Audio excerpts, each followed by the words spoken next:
철저하게 냉정하게 절차를 짚고 넘어가야 되고 합법적이고 합헌적으로 들어야 된다고 생각합니다. 네.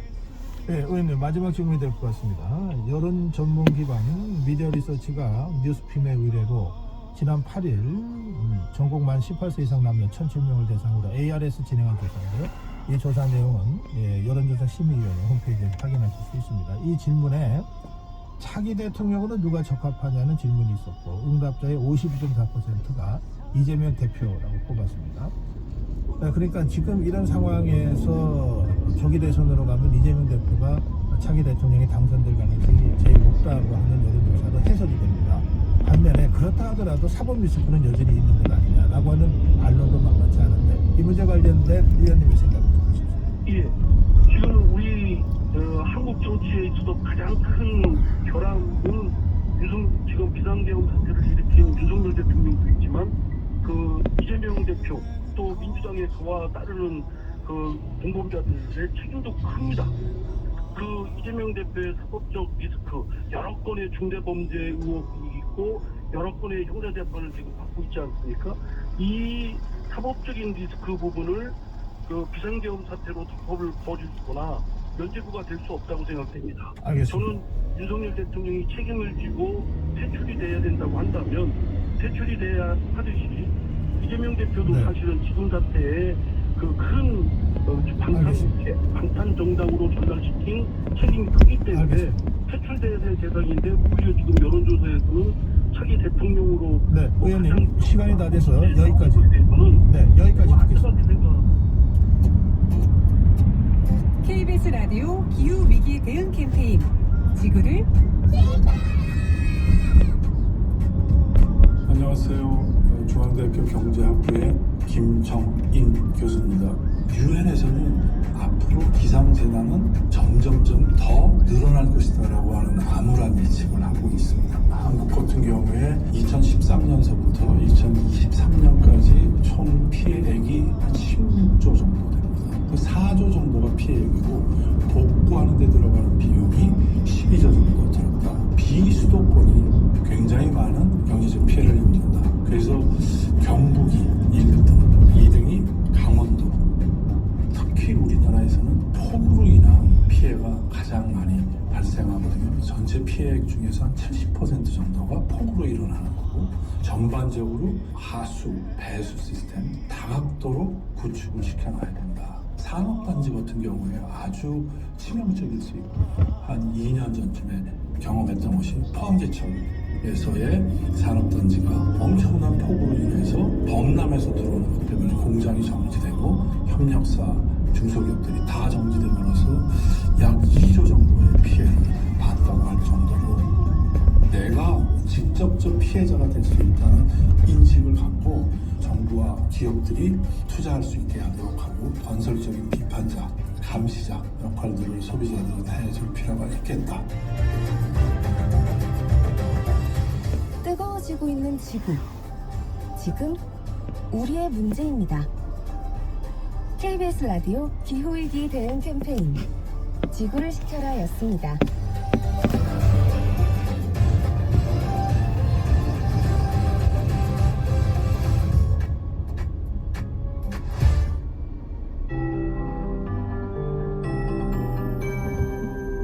KBS 58분 날씨. 오늘 내륙 중심으로 평년 수준의 추위가 이어지고 있습니다. 대부분 영하권이고요. 경기 북동부와 강원 산지 등에는 영하 5도에서 영하 10도까지 내려간 곳이 많습니다. 내일 오후부터는 바람도 더 강하고 기온이 뚝 떨어지면서 더욱 추워집니다. 모레는 서울의 아침 기온 영하 4도에 머무는 등 전국적으로 춥겠습니다. 건강관리에 유의하셔야겠습니다. 오늘은 전국이 맑다가 밤부터 많아지겠습니다. 낮 기온은 서울 5도, 전주 4도에서 11도 분포가 되겠습니다. 내일은 전국이 흐린 가운데 서쪽 중심으로 비나 눈이 오는 곳이 있겠습니다. 주로 경기 남부와 충청 호남은 1에서 5cm, 그 밖에 곳으로 1cm 정도의 눈이 오겠고요. 제주 산지에는 최대 10cm 폭설이 예보되어 있는 만큼 주의해 주셔야겠습니다. 부산과 울산에는 건조특보 발효 중입니다. 대기가 건조하고 또 영동과 영남 역시 건조한 곳 있어서 주의해 주셔야겠고요. 또 오늘 오후까지 그리고 또다시 내일부터 서해안과 호남 해안 제주 먼바다 물결은 높겠고요. 내일 오후부터는 대부분 해역의 파도가 높아지겠습니다. 또 오늘까지 동해안의 너울성 파도가 높아서 이 점도 주의해 주셔야겠습니다. 지금 서울의 기온은 영하 3.3도입니다. 강희종입니다.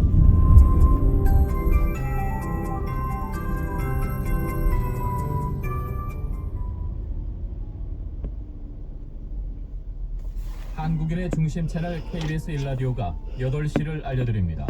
AM 891kHz, FM 103.7MHz, KBS 부산 제1라디오입니다. HLKB.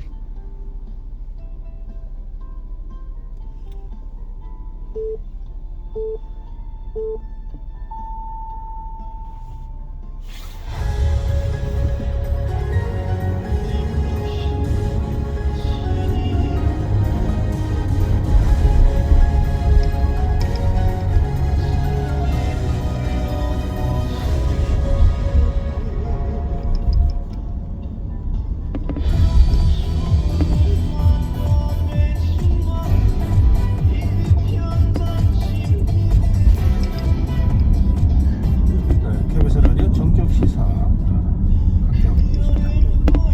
이번에는 야당 측 정치인과 전국 현안에 대해서 짚어보고 있습니다. 더불어민주당 경기도 평택시 병지역구 의원입니다. 김현정 의원 전화로 만나고 있습니다. 의원님 안녕하십니까? 네, 안녕하십니까. 김현정입니다. 네. 의원님 지금 상황을 어떻게 보고 계시는지요? 대단히 국가적 위기 상황이죠. 그래서 지금 어제 윤석열 대통령에 대해서 이제 압수수색, 그다음 강제수사에 착수를 했는데요.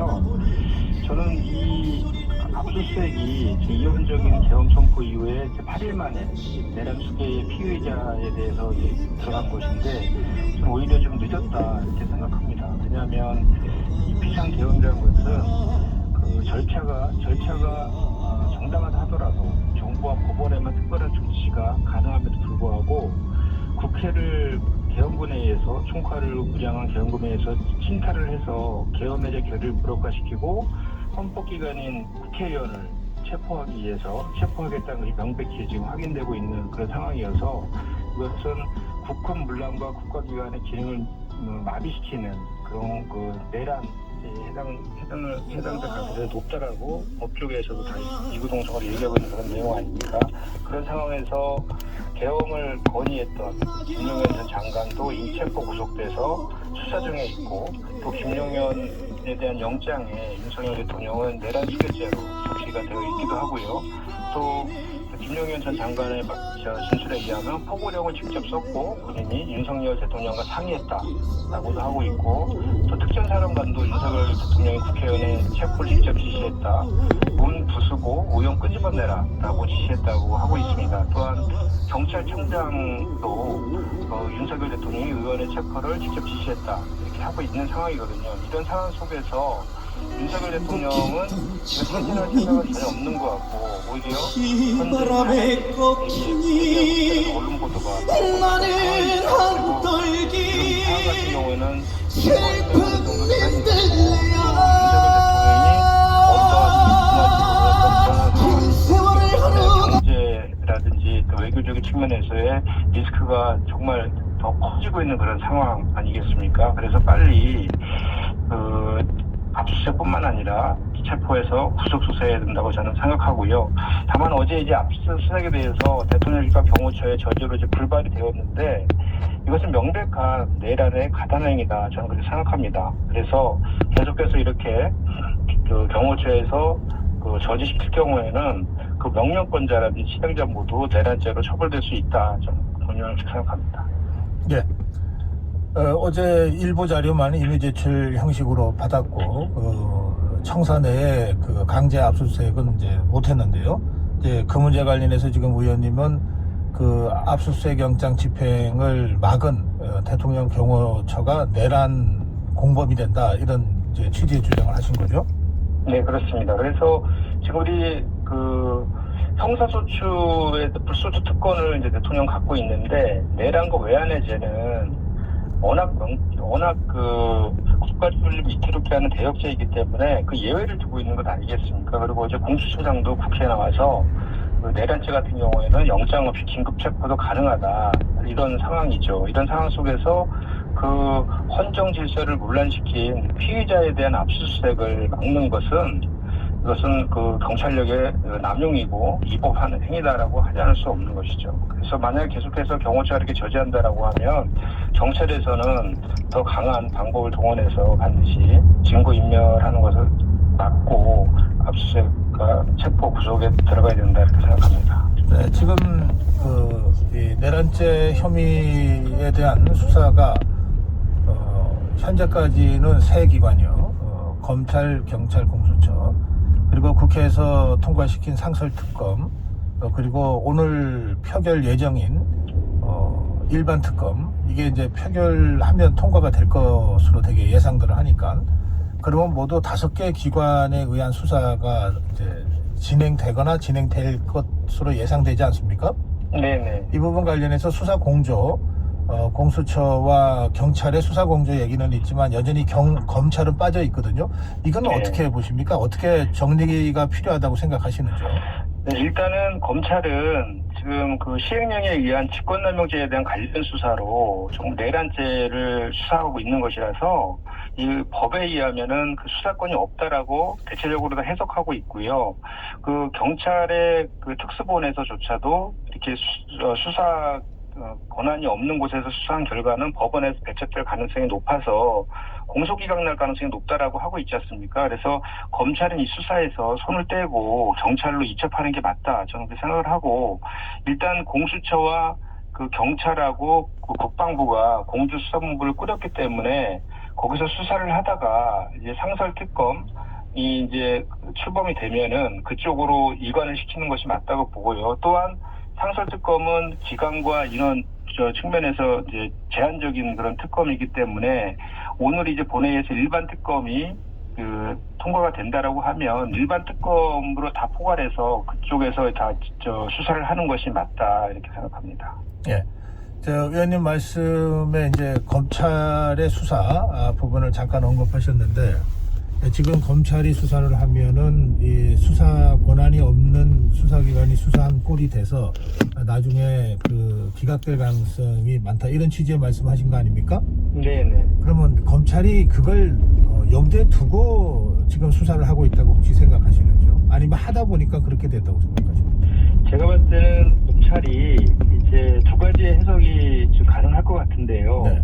일단은 그동안에 그 윤석열 검찰이 대단히 그 정권의 편향적인 그 수사와 기소, 그리고 야당과 전 정부에 대한 무차별적인 표적 수사, 이거로 인해서 많은 지탄을 받고 신뢰가 많이 추락된 그런 상황인데, 지금 윤석열 대통령에 대해서는 지금 내란죄로 규율할 수 있다라는 게 아마 검찰과 경찰 등에서 다 이미 법률 검토가 끝난다고 저는 알고 있거든요. 그렇기 때문에 이 수사를 기하로 해서 다시 검찰의 그 이제 뭐랄까 지위 같은 걸 다시 회복시키려고 하는 그런 네. 측면이 하나가 있는 것 같고요.